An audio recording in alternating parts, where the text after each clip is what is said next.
அனைவருக்கும் வணக்கம். Welcome to TailorTubeTamil channel. இன்னைக்கு நம்ம சூப்பரான டெய்லரிங் டிப்ஸ் வந்து நம்ம பார்க்க போறோம். அது என்னன்னா, நம்ம ஜென்ஸ் ஃபார்மல் ஷர்ட் வந்து எப்படி பாடி மெஷர்மென்ட் எடுக்கிறதுன்னு சொல்லிட்டு பார்க்கலாம். வீடியோக்குள்ள போறதுக்கு முன்னாடி நம்ம சேனலை சப்ஸ்கிரைப் பண்ணுங்க. பெல் ஐகானை ஆல்ல வைங்க. வாங்க வீடியோக்குள்ள போலாம்.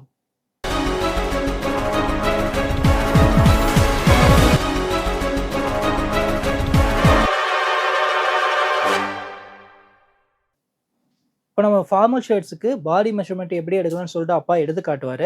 பார்க்கலாம். ஃபர்ஸ்ட் நம்ம ஷர்ட்டோட ஹைட் வந்து மெஷர் பண்ணிக்கோங்க. 30 இன்ச். நமக்கு வந்து 30 இன்ச் வருது. அடுத்தது நமக்கு ஸ்லீவ் லென்த் வந்து மெஷர் பண்ணிக்கோங்க. நமக்கு வந்து ஃபுல் ஸ்லீவோட அளவு வந்து எவ்வளோ வருதுன்னு பாருங்க. 23 இன்ச் வருது. அதுக்கப்புறம் ரிஸ்ட் ரவுண்ட் வந்து மெஷர் பண்ணிக்கோங்க. 9.5 இன்ச் நமக்கு ரிஸ்ட் ரவுண்ட் வருது. அதுக்கப்புறம் கை லூஸ் வந்து மெஷர் பண்ணுங்க.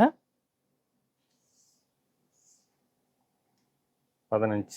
நமக்கு கை லூஸ் வந்து 15 இன்ச் வருது. அதுக்கப்புறம் ஷோல்டர் வந்து மெஷர் பண்ணிக்கோங்க.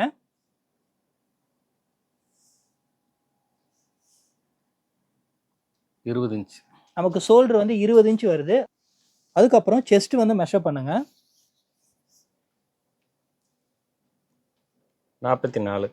நமக்கு செஸ்ட் ரவுண்ட் வந்து பார்த்தீங்கன்னா 44 வருது. அதுக்கப்புறம் வெயிஸ்ட் ரவுண்ட் வந்து நீங்கள் மெஷர் பண்ணுங்க. 39.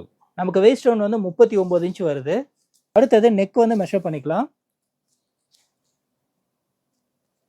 17. நமக்கு நெக் வந்து 17 இன்ச் வருது. ஸோ இப்படி தான் நீங்கள் வந்து ஃபார்மல் ஷர்ட்ஸுக்கு வந்து பாடி மெஷர்மெண்ட்டை எடுத்துக்கணும். இந்த வீடியோ வந்து உங்களுக்கு யூஸ்ஃபுல்லாக இருந்துச்சுன்னா லைக் பண்ணுங்கள், நம்ம சேனலில் சப்ஸ்கிரைப் பண்ணுங்கள், உங்கள் ஃப்ரெண்ட்ஸ்க்கு இந்த வீடியோ வந்து ஷேர் பண்ணுங்கள். நாளைக்கு நம்ம வேறு வீடியோவில் மீட் பண்ணலாம். நன்றி, வணக்கம். தேங்க்ஸ் ஃபார் வாட்சிங்.